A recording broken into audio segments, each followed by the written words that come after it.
So next up is Jill Maassen, who is Senior Director of Customer Success at Contentsquare. So she has actually cracked the code on enterprise customer success, and that's what she's going to share today. But Jill has helped scale her region's ARR from 5 million to more than 30 million, whilst keeping retention high. So today she's going to share a fun but tactical playbook, and literally the best title I have experienced in my life. So she's going to tell us all about mastering enterprise customer success. So we need to expect some Matcha energy and also some Octopus tentacles. Welcome, Jill.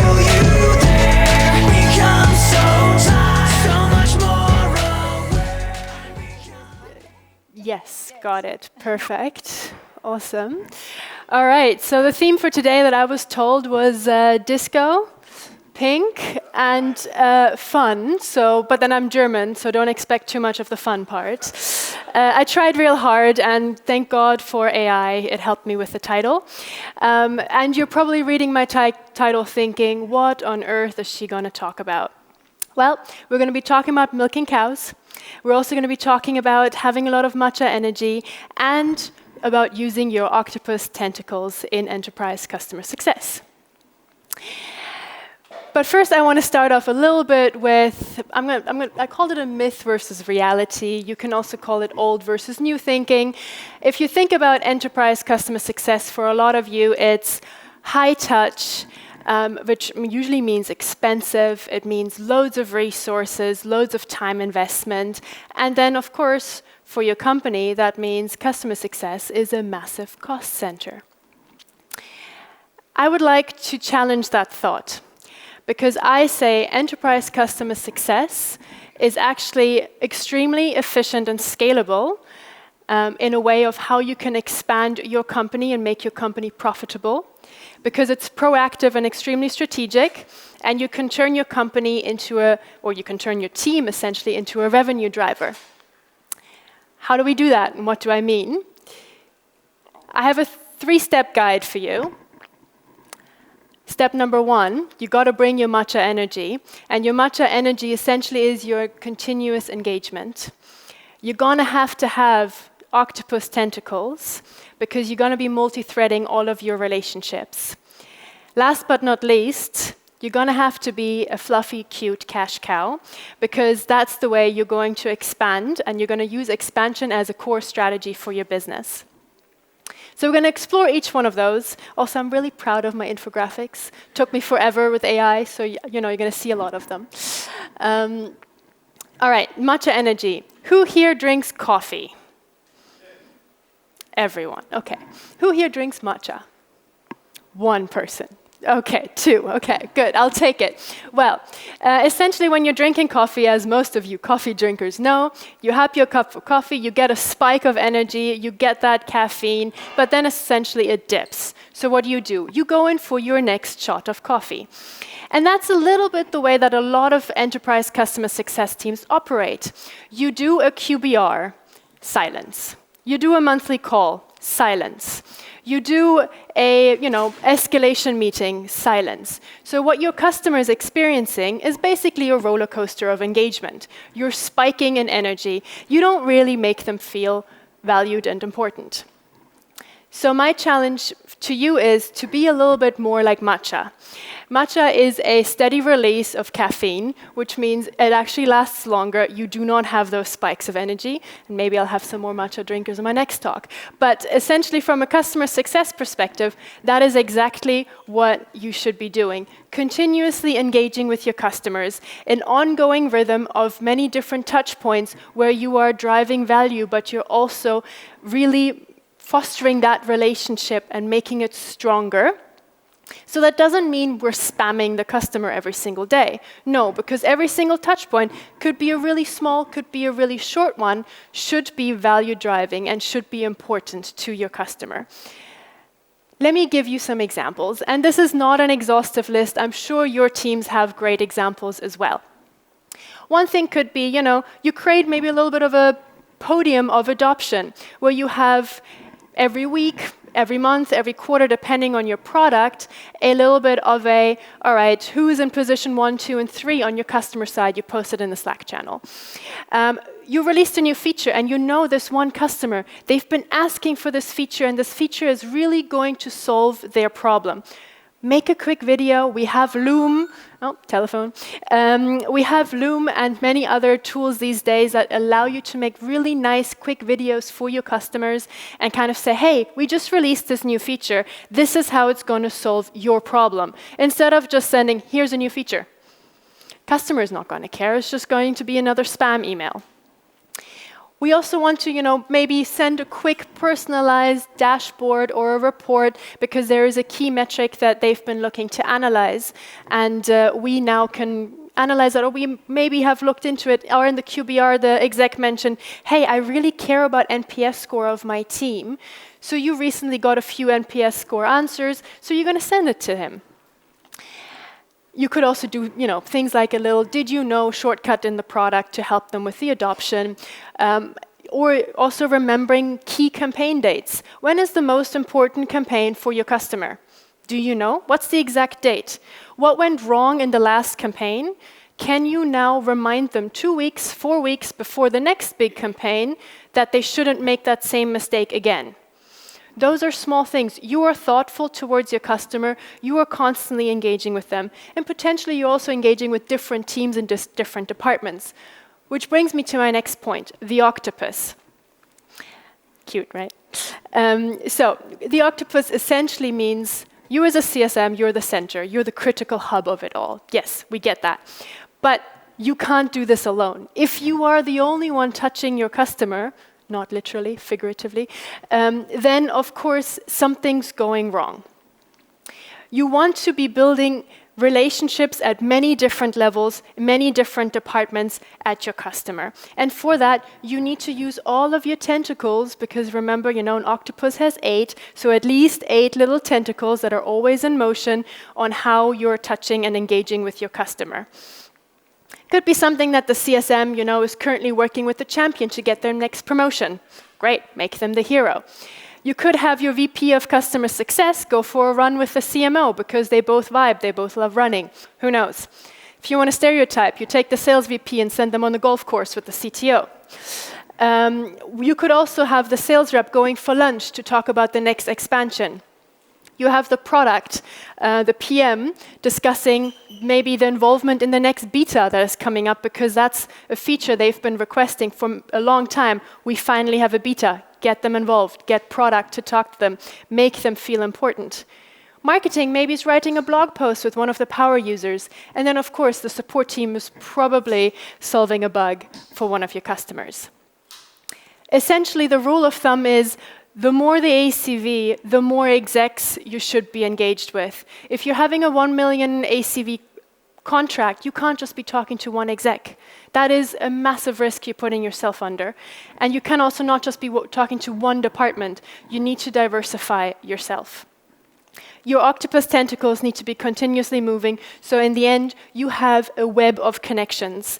That really creates that resilience for you. If one of them leaves, or if one of them has a negative feedback, you can always mitigate with others. I'll give you a quick example. One of our large customers in the Nordics, actually, recently was coming up for renewal, 1.5 million ACV contract. All right, scary. 2 months before renewal date, the exec quits. We get a new exec, net new. Completely different team. All of a sudden, we're sitting in the engineering team. We're not an engineering product. We're a product team, BI, maybe mostly marketing product. So all of a sudden, we're sitting in the engineering team, and the engineering VP says, what is this? Crossing it off the list, cost cut. And we're like, oh, that's not good. 1.5 million gone. We still have 2 months to go. So what did we do? We used our tentacles. We used every single exec that we've ever encountered, every single team we've ever spoken with, and really tried to go all out. We went so far that I actually, from my previous company, my previous SaaS company, worked with the same customer, went back to my previous exec from 6 years ago and said, hey, do you know I work with you in that company, different product now, with this team. Does your team use us? And he goes, yeah, of course we do. And I'm like, well, did you know that the new exec, or the one that's owning the contract, is actually going to cut us? And he goes, no, that's a big issue, because I use you every day and you're part of my strategy. And we're like, well, just to let you know, you only have 2 months to go and then we're out. It's not a great situation to be in, but I just wanted to reach out because from our previous relationship, just wanted to make sure, we end this on good terms. Do you have feedback for me? And he goes, no, but I'll get back to you. Don't tell anybody we talked, because then you're definitely out. And I'm like, okay, that was a weird call to have. We ended the call. 1 week later, our contract was signed. Why? Because we found the right tentacle. We found the right exec that could influence the end of the contract, not to be the end, but to be the future. We actually ended up signing that contract. We actually ended up getting an expansion. So you need to use all of your tentacles to create that web, and one of those is going to be the one that will help you with the renewal or will help you with the expansion. Talking about expansion, expansion for me is a strategy. It's not a nice-to-have outcome, especially in the enterprise customer success. For me, I look at every single enterprise customer as the beginning, a land and expand, right? We all talk about landing and expanding. Enterprise customer success is definitely the place for that. We remember BCG from business school. Anybody remember it?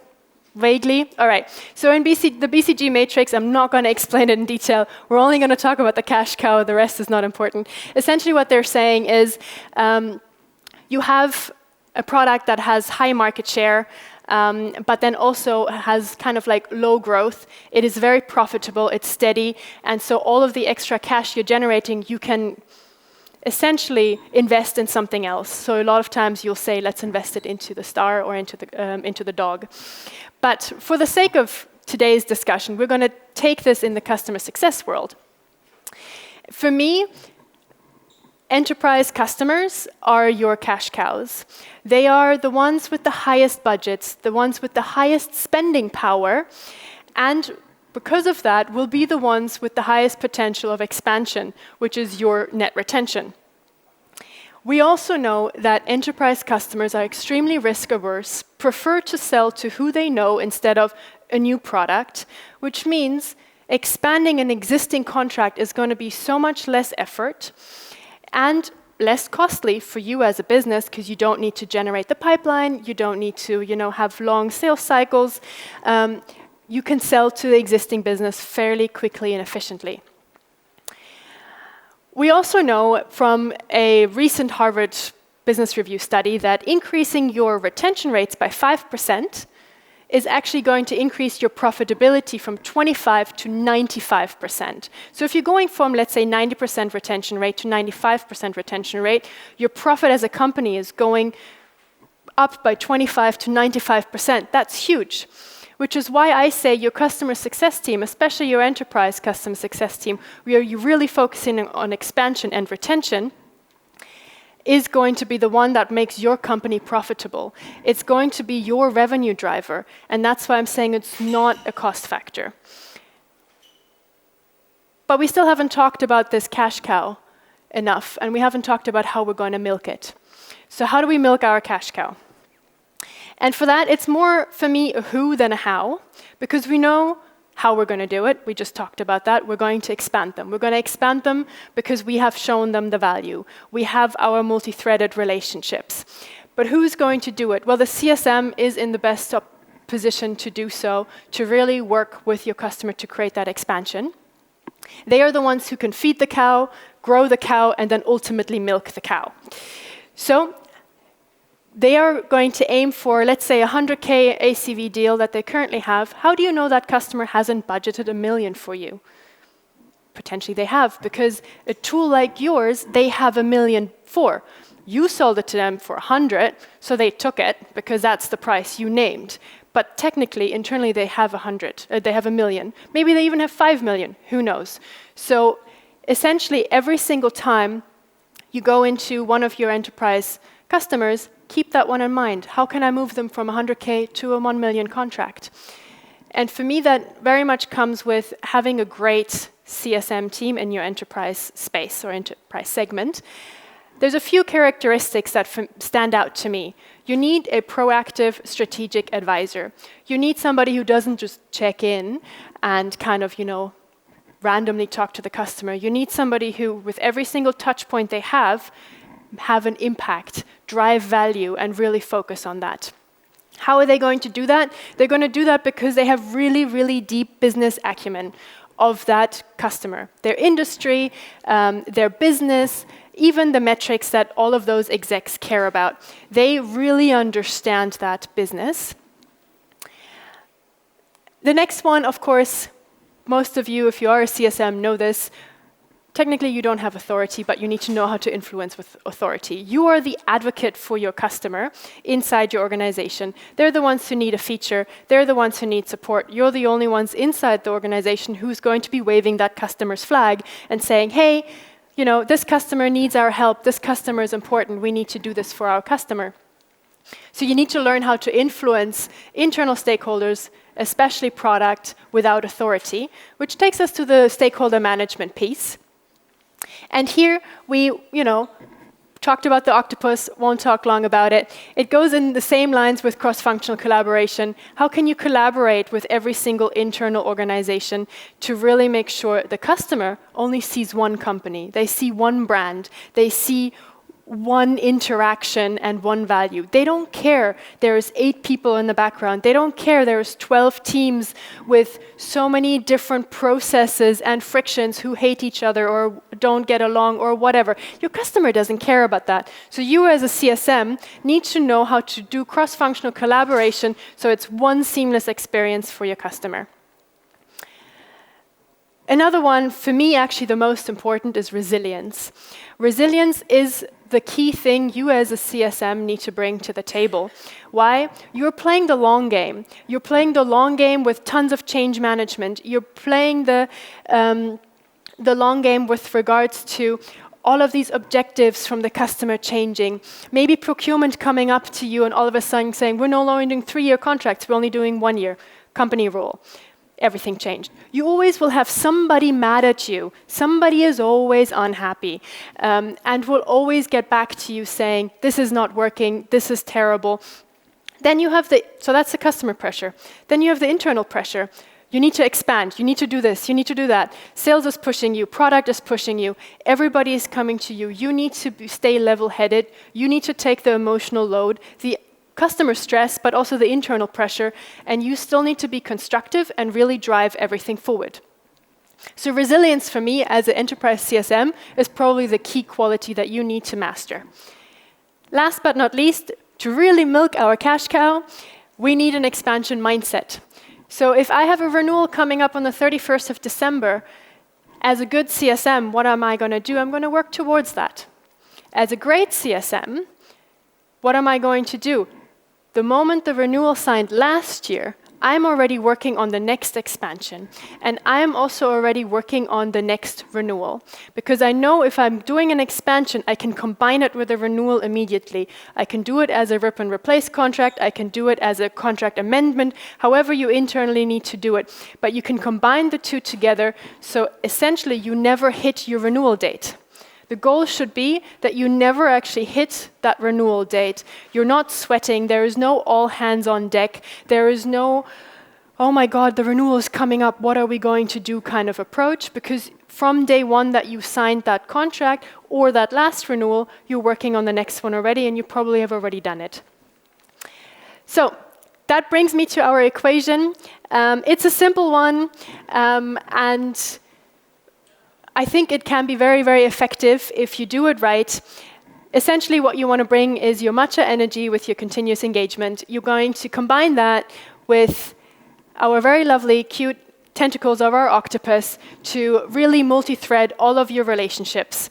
And by doing those two things, we will really understand on how we can milk our cash cow, not just milk it, but grow it, feed it, grow it, and milk it, to then have sustainable, profitable expansion. Because As Forrester said, a well-designed CS program can yield a 91% ROI over 3 years, driven by retention and expansion alone. So that's why your enterprise CSM team is not a cost center. It is actually your biggest profit and revenue driver inside your organization. Thank you very much. Thank you, Jill.